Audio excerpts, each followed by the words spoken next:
Hello, everybody. Horrible, horrible news. Peace keeps breaking out around the world behind our back without our consent. This is some horrible, horrible shit that's been going down. It just keeps happening again and again, right when you think it can't get any worse. More peace breaks out. It really is. It's disgusting and it's scary. And I'm sorry to have to be the one to bring it to you. But it's happening in several different places. And as you can see, Washington, the U.S., is very upset about what's going on here. You have China brokering the Iran-Saudi Arabia détente, which then kind of had a ricochet, a ripple effect of peace throughout the region. It's happening with Yemen, with Syria. It's truly horrifying. And I just say, with this much peace breaking out, take a minute out of your day and hug your children, okay? Because it's not long before peace hits us.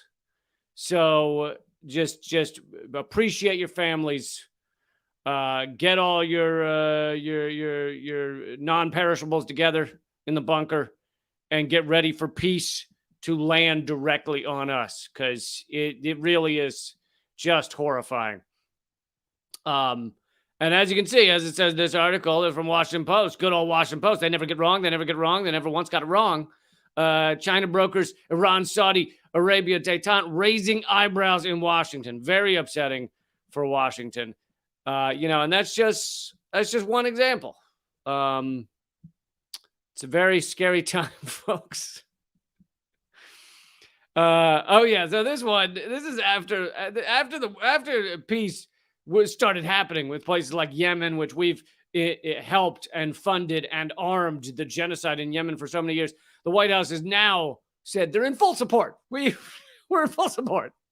We've spent the last many years furthering and helping and making sure that the assault on Yemen continues via Saudi Arabia. I mean, it's Saudi Arabia's doing, but it's the U.S. was arming it. We were even helping give coordinates for how to block off ports and things like that so that more people die of famine. And now that there are pretty far stages of peace talks in Yemen, the U.S. offers full support. We're right there because we didn't want to make it look like we were not on it with the peace in Yemen. Then you have the China brokered truce, and this is Time magazine wondering, could it happen to Ukraine next? Could this horror show of peace spread on to yet another country? I mean, let's hope not. Let's hope that this peace, we can stop, that we can head off peace right now, early. Let's see. Bring a few more headlines here on the horror show of peace that is happening. This is from Wall Street Journal. China's Ukraine peace gambit.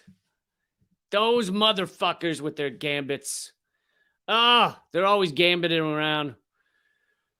But yes, we are worried that the Chinese could cause peace to break out in our proxy war, which, there's nothing worse than having another country stop your proxy war. You put all the effort in, you lay all the groundwork, you send $100 billion over there, you're helping the proxy war happen, and then someone just smothers a proxy war like a wet blanket over your proxy war. Really is infuriating to see that this much peace could be spreading like a disease across the world. Across the world, it could be spreading. And the U.S. ruling elite are terrified. The perils, says the Wall Street Journal, the perils of premature negotiations over Ukraine. The perils of ending war too soon. Oh, God, could you imagine? Could you imagine? I mean, what if you end the war and then you realize after you've ended the war, fuck, we ended it too soon. Oh, no. Too many people are still alive. Oh, shit. There weren't enough refugees. Like, What do you do if you like? Because once you got a war going, you might as well just keep it going because you don't want to realize you ended it too soon. You don't want to realize you let peace get its crummy little fingers into your aggressive and strong proxy war. You get that going, and then peace just needles its way in there and ruins everything you worked for. And so, as you can see, Wall Street Journal, this is the perils of peace. I mean, they write these fucking headlines legitimately. They're not even, they don't even realize these are ironic. They're like that level of you've got your ruling elite media and your ruling elite of the U.S. government, which are in bed with each other, and they don't even realize how sociopathic they are. I don't think. Some of them do, but I think most of them, like, they wrote this headline legitimately thinking that they are legitimate human beings that should not be led to the guillotines. When in fact, of course, they very much should be led to the guillotines. Let's see what else we have here from our, oh God, is Yemen on the verge of peace? Oh, terrifying.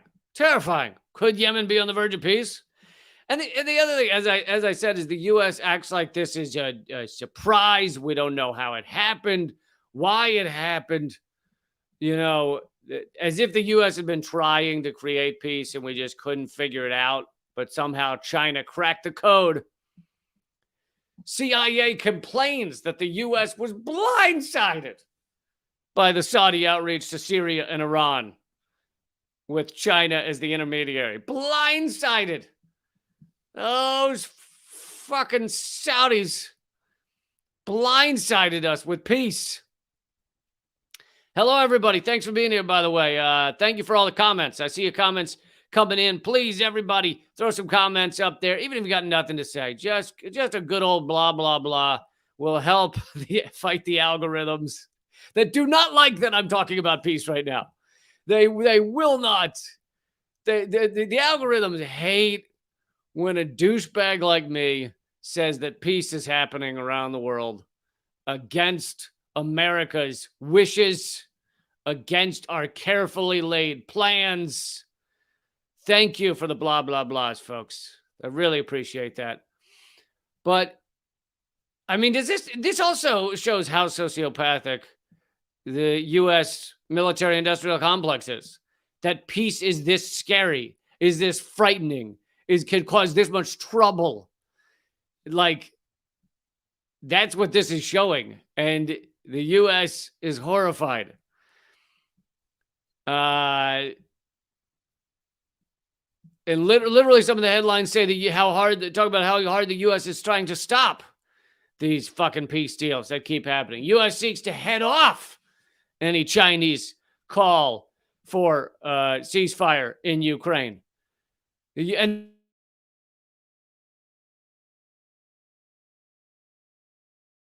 deal signed, like at the very beginning of the proxy war in Ukraine, there was almost a peace deal. Ukraine and Russia were sitting down to talks at the higher levels. There was almost a peace deal, and it was really on the cusp. And Boris Johnson, still prime minister back then, went running to Ukraine, basically as an emissary of the United States, to make sure it stopped. And he threatened Zelensky, and he admitted this to Macron later. He basically threatened and said, you can sign that peace deal, but none of your Western allies will back it. So it's meaningless. So basically, back the fuck away. Step away from the peace. Put the peace down. Step away from the peace. All right? You don't have to do this, man. You don't have to do this. You don't have to cause peace when so many of us are with you. Look, you have friends. We're here for you, buddy. We're here for you. Just listen. Hand me the peace. Just hand me, I'll put it down, and we'll just all take a breather, step away from the peace, and let this war continue as it should, okay? Because just think about how much harm could come if you accidentally, you don't have the safety on, you accidentally cause peace to break out. Just think about how bad that could be for your friends, for your family. So listen, just back away. Back away. Well, we'll never even say this happened. Well, listen, it stays between you and me and a couple of people that were signing these peace deals. It's just, we'll all keep it between us. Nobody needs to talk about this. We'll pretend you never even considered peace. That's how good we're going to be to you. Just step away. U.S. seeks to head off any Chinese call for ceasefire in Ukraine. I mean, did you ever? This is shit is straight out of Catch 22. For those of you who didn't read Catch 22, brilliant book, Joseph Heller. We had to read it in high school, which I did not do. Basically, in high school, I wouldn't read any of the books. I just get the Cliff's Notes or whatever they're called now, Spark Notes. You get the cheater notes and you go. But the problem is the cheater notes of Catch 22, of course, cut out all of the satire, all of the humor, and they just give you the play-by-play, which seems psychotic if you if you don't have the actual writing, which is most books. Most books you get an outline of what happened, and it fucking sucks. So I actually read Catch 22 after either in college or after college, and blew my mind. Comedically, just brilliant, dark satire, and just so well done. And but this is and back then I wasn't as informed on what we really do in the real world here, what the American Empire is actually responsible for, what our day-to-day is like for the American Empire. I didn't understand all of that. At the time, I was blissfully unaware that our own country took out JFK, for example, and Malcolm X and MLK and RFK. And, I was Fred Hampton and so many others. I was blissfully unaware of all that. And so I was reading Catch 22 and I was like, this is crazy this is hilarious because, the Department of Peace is the one creating war, and we're creating war just because it makes money, and we can't get out of the war. You can't get out of the war because it'd be crazy to say you want out of the war, but it's also crazy to say you want in the war. And anyway, all of that satire was amazing. Now I realize it's true. This is reality. You have one of the top newspapers in the country legitimately not realizing how hilarious, darkly hilarious, sadly hilarious it is for a headline to say the U.S. is trying to fight a ceasefire, trying to fight peace. This headline could be on the top of a leftist newspaper that's talking critically about the United States, but this is the Wall Street Journal talking positively about the United States trying to head off any ceasefires, anything that might cause less death and destruction. We live in Catch 22. All right, let's keep going here. Couple more headlines I got for you on just how hard. And sorry for the temporary for the next few weeks holiday end looking background I got here, like I'm living in a fucking Best Western. Oh, I already showed this one, but this one's funny because it's a shift. This was basically the U.S. was blindsided, as I showed. The CIA was blindsided by peace in Yemen and Saudi Arabia with Iran. And so now the White House is supporting it. Now we're all, we love it. Well, yeah, let's do it. Absolutely. Let's have, because basically the U.S. wants credit for this one. So now they're all for that, which is amazing. No, I want what? I wanted peace all along. What are you talking about? U.S. fears. This is perhaps the best one. This is from Bloomberg. U.S. fears a war-weary world may embrace China's Ukraine peace bid. I hope the world doesn't embrace peace. I really hope that doesn't happen. I hope other countries start embracing peace. U.S. fears a war-weary world may embrace China's. U.S. left on the sidelines as China-Russia bro fest. They're like trying to throw in insults to peace talks. Like, like, and all they could come up with was Brofest. They were like, how do we make peace talks sound shitty? How do we make them sound like fucking losers? Only losers sit down and have peace talks. How do we do that? What if we call it a bro fest? Yeah, it's a fucking sausage fest with their peace talks. Them and just sitting there with their circle jerks. Just that's gross, man. That's gross and misogynistic for them to stand around with all their broism and just creating peace. Just hanging their dicks out, making peace happen. Let's portray it as just really anti-woman, because women support war, and so this is just a fucking group of patriarchal loser men standing around creating peace because they hate women and women want war. And if they respected women at all and a woman's right to choose war, then they would not be doing this. But instead, they got their bro fest there making peace. Ugh, the worst. Some uncomfortable realities of Xi's visit to Putin in Moscow. I always love how paywall articles now, they like slowly fade away. Like you're like losing your mind. You're like, just start reading it and you're like, am I getting dizzy? Like, what the fuck? Is that the LSD microdosing I did 5 years ago? Is that catching up with me? I'm pretty sure my mind is slowly disintegrating. Why can't they just be straight up assholes and just Anyway, the U.S. fearing that a war-weary world of women will not want war, will not want endless war. And of course, this is just breathtakingly grotesque that the U.S. is fighting for war, to continue war anywhere in the world.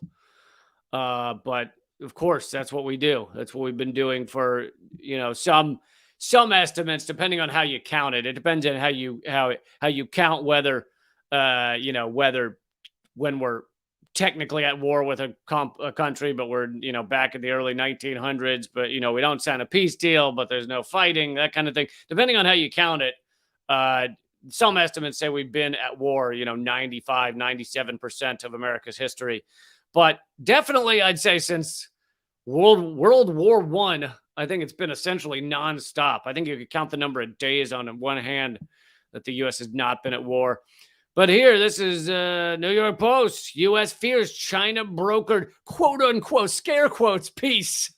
They put the scare quotes around the world with the word peace.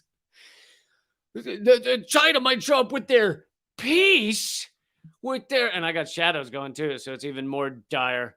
Their peace just might show up and stab you in the liver. China brokered this as U.S. fears China brokered peace plan could cost Ukraine dearly. That's right. Ukraine, which has been obliterated, has had millions of refugees, has had thousands, if not hundreds of thousands killed. But no, they're worried that peace is going to harm them too much in the U.S. proxy war that was created by the U.S. And Russia has been saying for years and years that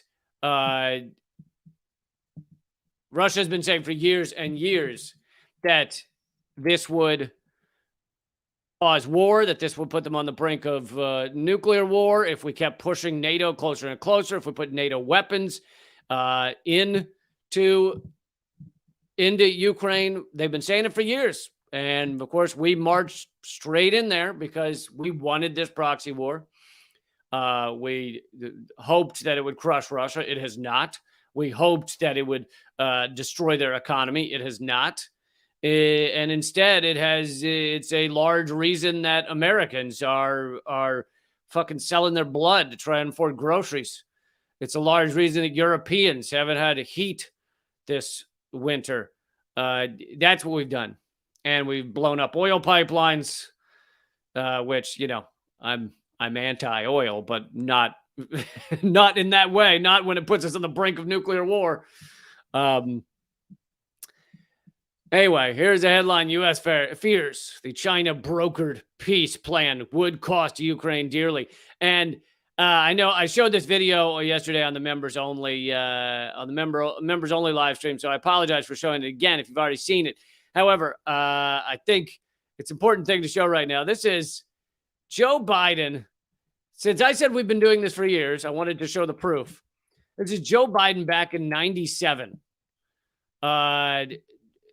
Talking about putting NATO closer and closer to Russia's border, being a security, a what they called an existential threat to their security, which, if you picture it happening on the U.S. border, if Russia had military pacts and was putting weapons literally on the border, like in Mexico, Canada, on the border of the U.S., how do you think the U.S. would respond? Obviously, the last time it happened, we ended up in the Cuban Missile Crisis that almost obliterated humanity. But we haven't seen it since. And how do you think the U.S. would respond nowadays? All right. Here's Joe Biden, seeming far more with it, yet far more bald back in 1997. Maybe that's what's made him so off kilter. Maybe his hair plugs have fucked his shit up. Our conversations with Zhuganov was repeated with Levitt. They talked about they don't want this NATO expansion. They know it's not in their security interests and on, and said, well, and if you do that, we may have to look to China. And I couldn't help using the colloquial expression from my state by saying to Zhuganov, lots of luck in your senior year. Good luck. And if that doesn't work, try Iran. I'm serious. I said that to them, and these were, and they know, I knew, they knew, everybody knows that is not an option. And everybody knows, every one of those leaders acknowledges and needs, and they resent it, but they need to look west. And the question is, this is designed to completely shut them out, but not in turn. Our conversations have gone off. So there you have Joe Biden, 1997, saying outright that the U.S. is expanding NATO while it harms and threatens Russia. And Russia said, we'll turn to China. And so not only does it show what a psychopath Joe Biden is, but it also shows, and of course he speaks for right there, he was speaking for all of D.C. I mean, there's no reason to pin this on just Biden. This is almost the entire Beltway, almost the entire D.C. crew has pushed for this. There's, point to me the number of U.S. Congress people or previous presidents who have said we need to back NATO off of Russia's borders so that we don't create a catastrophe. You're not going to find many. So this is Biden speaking for all those assholes, and it also shows how blind they are. Russia said, keep pushing us, and we're going to turn to China. We're going to turn away from the West. And Joe Biden's response was, have fun with that. Well, you know what they're doing now? They're having fun with that. This is what they're doing. All right? You phenomenally smug shithead. But at least back then he was with it enough to be like a cognizant and quick-witted psychopath. Like it was, he was on it. He was like, I am wrong about 98% of my views, and I don't care how many people die or are imprisoned by my behaviors and my policies. But man, will I tell you what those policies are quickly. I can boom, boom, boom, boom, show you what kind of psychopath I am so quick. He was so with it back then. What a great guy. Just a go-getter. Just a great guy, All right. I want to move on to another story now. Actually, I forgot to say one point of this, which is, the problem with peace is that as we see it spreading around the world with, Yemen, Syria, Iran, it's actually spreading to a lot of that region, which also Israel is horrified of as well. That there's peace with Iran, Israel getting really upset about that. But that peace could then spread to things like, cooing other countries or creating, harming our economic war on other countries. There's so many levels of war we have going on so many countries that it could really harm all of that stuff we got going on. And that's what the U.S. is so terrified about, really harming. I mean, name a time in the past several decades that the U.S. has brokered peace. Has actually brokered peace. And I got to give one caveat. It doesn't count if it was with a country that we had just cooed. If it was with a country that we had just cooed and then we put in our puppet, or we had just invaded and then we put in our puppet or whatever, and then we're like, we're here to bring peace. Like after we invade and destroy Iraq, causing 1 million deaths, we were like, we want peace in Iraq. That doesn't count. So name a peace deal brokered by the United States that the United States was not a player in the conflict, war, or coup. Please, I'm asking folks, and if you can't think of one, throw in a comment saying couldn't come up with any. So I want to take a impromptu, very unscientific poll on what exactly that would be where the United States has brokered peace. All right, I want to shift to something that may seem like completely unrelated, but it's not unrelated in that the segue is the U.S. does not care at all about the American people, while we care immensely. Our ruling elite care immensely about crushing other countries and facilitating war in other countries. And the example I'm bringing you today is what's just happened in Florida, which I think that some of you may be in Florida right now. I know Northern Florida is doing better, but I mean, is doing okay. But so a lot of this is Southern Florida. But these are all of the photos and things of what's going on in Florida, just South Florida, I believe, mass flooding in so many areas, including the airport. This is what climate crisis looks like. We've all said Florida would be underwater within several years, and it is just in many areas has been chaos. Now, these are a couple of days old, so I think at least 2 days old. So don't if you live there and you see your street on the video here, then don't assume that's what's happening out your window at this minute. But I mean, this is an entire boulevard with just endless stranded cars. This is what a climate crisis looks like, folks. This is it. This is it. And people are acting like we're not in it, or it's fake, or it's any, in a couple of years, things might get bad. Talk to these people standing in the middle of this and ask them if things might get bad in a few years. And yet the U.S. is busy making war with other countries, making war with Ukraine, making war with Yemen. Until now, we support peace, but making war with Syria, hundreds of billions of dollars sent to Ukraine. Of course, while we could have been heading off this climate crisis, we spent trillions of dollars in Afghanistan while we could have been dealing with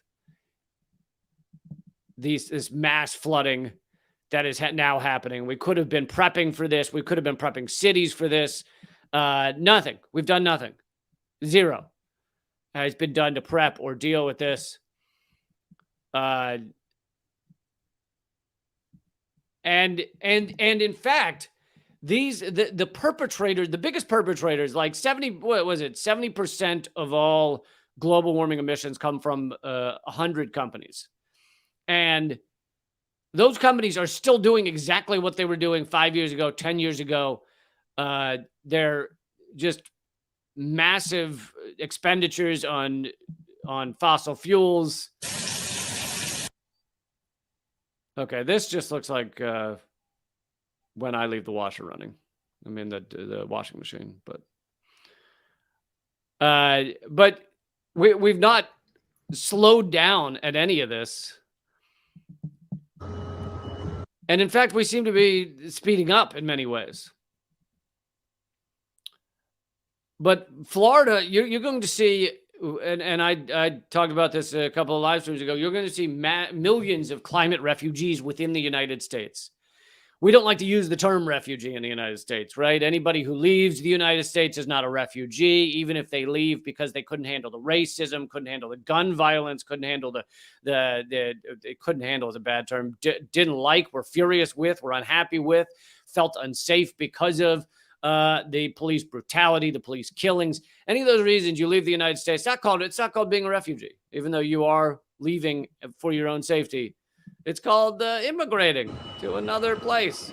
Okay, that I like because it's a police car up to its windows in water. That I'm down with. Let's use all of the police cars as boats when the area floods. Someone has a good point. Venice is. Oh wait, no, it's not. It's in somewhere that's known for like water drying up, and so we can have this be the new. This can be the new, new Venice.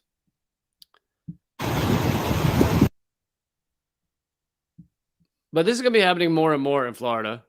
Oh, yeah. People said Ron DeSantis, Ron DeFascist, is not even in Florida at the moment. I think where is Ron DeSantis was actually trending during all of this. Maybe he flew to Cancun like Ted Cruz did when nobody in Texas had power because there was a blizzard and in like a warmer weathers, there was a blizzard or what are normally warmer weather, and everybody killed the electric grid by trying to heat their homes. This guy is swimming down a highway, which is not a position you want to be in, really. Even the airport, which you would think the airport among many things would have a better contingency plans for flooding, but this is showing all the people start. This is the airport, just a complete like lagoon in Fort Lauderdale.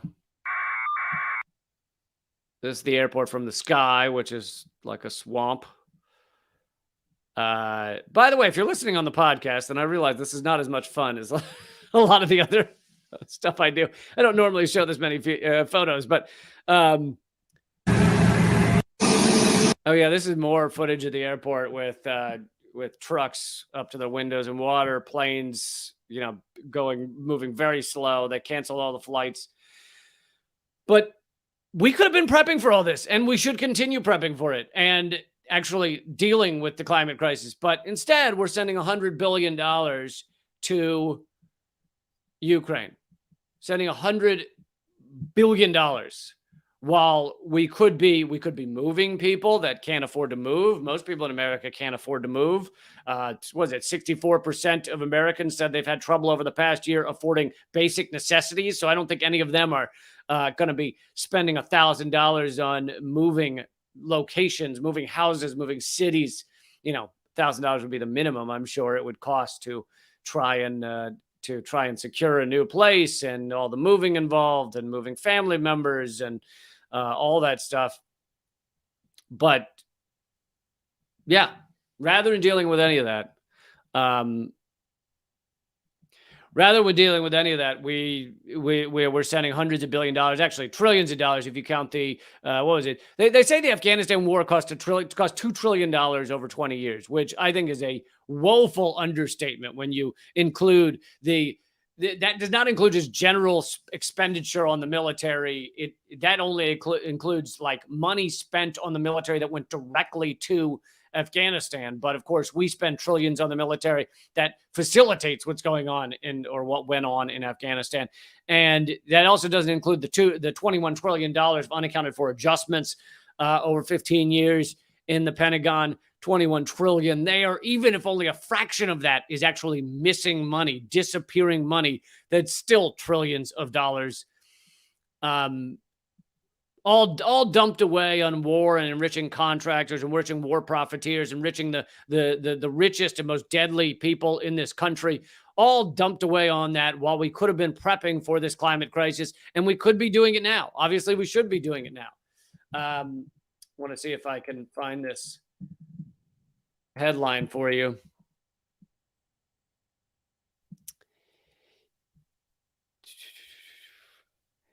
And yet, what do we get to deal with the climate crisis? We get Kamala Harris just announced that they're going to fix 9 bridges in the United States. Harris, whose leadership and vision. All right. Well, this is the full speech, so I don't want to. I'm not going to sit through 48 minutes of nothingness. But where is she? They're not even showing her. Oh. Secretary of Transportation, Polly, building roads and bridge union jobs. Anyway, she gave this big announcement. I won't make you sit through that because that would be cruel and unusual torture. But she gave this big announcement. This is just today or yesterday. Big announcement that the U.S. is going to fix 9 bridges. The U.S. has 50 to 60,000 structurally deficient bridges. 50 to 60,000. And Kamala Harris just announced that she's going to fix 9, not 9,000, 9 bridges are going to be fixed. Woohoo! All right. Way to go, Kamala. Thank goodness she came out of her bunker, the emergency bunker that Dick Cheney lived in for 10 years. She finally came out to announce they're going to fix 12 bridges out of the 60,000. Hold on. I want to see if I can actually find.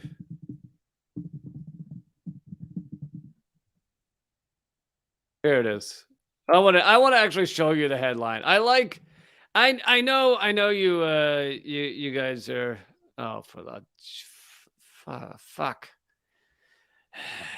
All right, it's blocking me. Okay, there we go. I know you trust me because I am never wrong, and so that's why you trust me. But I like to when I can show you the headlines and the quotes, I like to go ahead and do it. Here it is. This is from U.S. News and World Report. 54,259 U.S. bridges are in need of repair. 54,000. I actually understated. I said 50. I actually understated. 54,000 bridges need repair. But don't worry, Kamala Harris, she's on top of 9 of them. She is handling 9 of those bridges. You watch the fuck out, you 9 bridges. Oh, are you in for it? Are you in for a fixin'? You bridges. And then it shows a completely collapsed bridge, which, people do die from collapsed bridges, and yet we act like it's this thing. We might get to it. It's on a back burner. Once we blow up all the bridges in Ukraine, then we'll work on fixing a couple here in the United States. Once we send $100 billion to Ukraine so they can fire missiles and have missiles fired at them, we'll think about the bridges. But ask those 9 how they're feeling, okay? Because I bet they're feeling tip top. I bet they're feeling ship shape. Ho ho ho! I bet they're feeling third idiom that means good. I bet they're feeling great. I bet they're feeling fancy smanchy. Yes, they are. Those 9 bridges. They don't know what hit them or what fixed them. That's how much. Honestly, that is the percentage. That is like a perfect percentage of the amount of care that Americans, you and me, if you're in the United States, I realize some of you are not, that you and me, the amount of help or care that you and me are getting for our infrastructure, for our people, for our way of life, for our society, actually here in the United States, that's the amount. 9 bridges compared to $100 billion for Ukraine. That's the difference. That's the percentage. And as David Sirota posted, in a society that hadn't gone completely insane, this would be by far the biggest political issue of all and would dominate the political conversation every single day. This is a chart of life expectancy in the United States. Life expectancy continues to decline in the U.S. as it rebounds in other countries.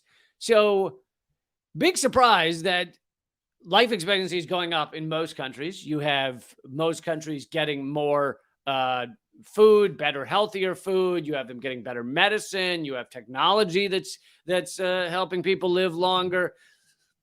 All those things are true. Helping people not work as hard. Technology is helping with that. Jobs are not as dangerous. All of this stuff in the rest of the world. In the United States, you have our life expectancy caving downward. Our life expectancy is now at 76 years. 76 years for the United States. Other countries, and it doesn't have the name of the countries on here, but I know that Cuba is, I believe, 78 years old is the life expectancy. This chart shows that, or above 78, this chart shows that many comparable countries, meaning other wealthy, developed countries, 82.4 is the common in many countries. That's the mean. That's the average of these other comparable countries. 82 years. Ours is down to 76. And this is what happens when you have such breathtaking inequality. When you have so many people struggling. When you have so many people that like I said earlier, can't afford necessities. That they're buying the cheapest food, which is the most harmful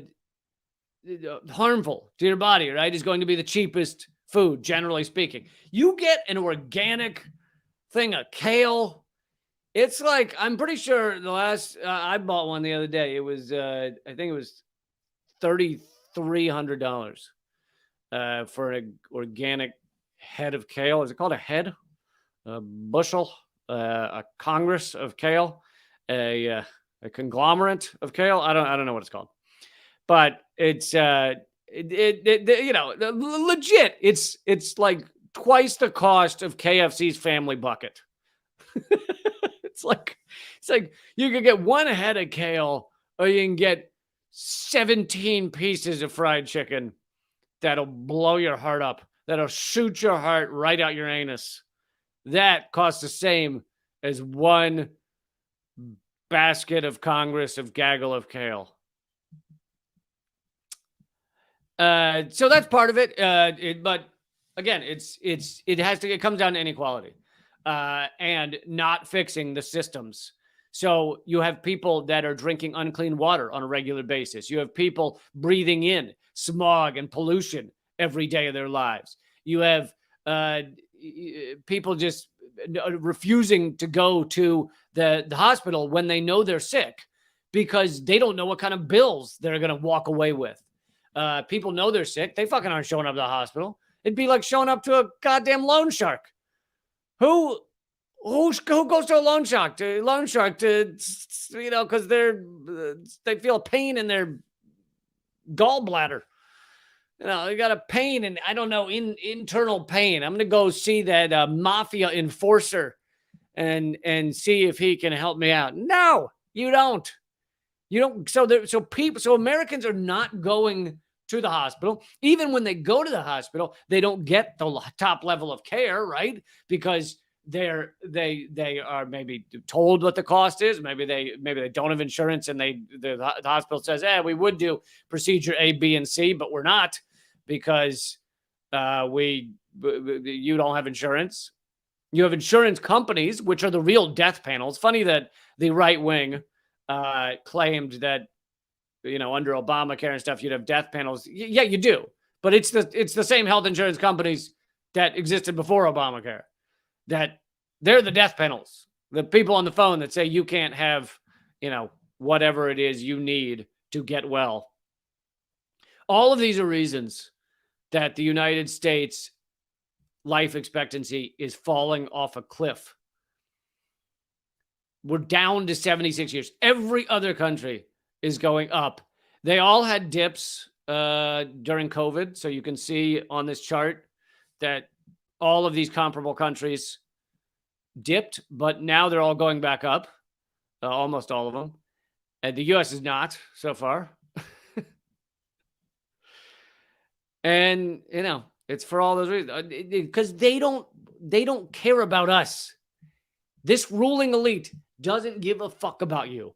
And so it's about, one of the things that we can do is build up the competitive systems, build up the systems of community care, build up the systems of free healthcare wherever you can. And we see some of that, but it's really sparse. And of course, they put all of these roadblocks in front of you. Sometimes they make helping people illegal. There's examples where housing homeless people is illegal. There's examples where tiny homes have been bulldozed in Las Vegas and other areas because they were giving them away to homeless people. There's examples where, of course, many homeless people are arrested just for being out there. You have people arrested for giving away food.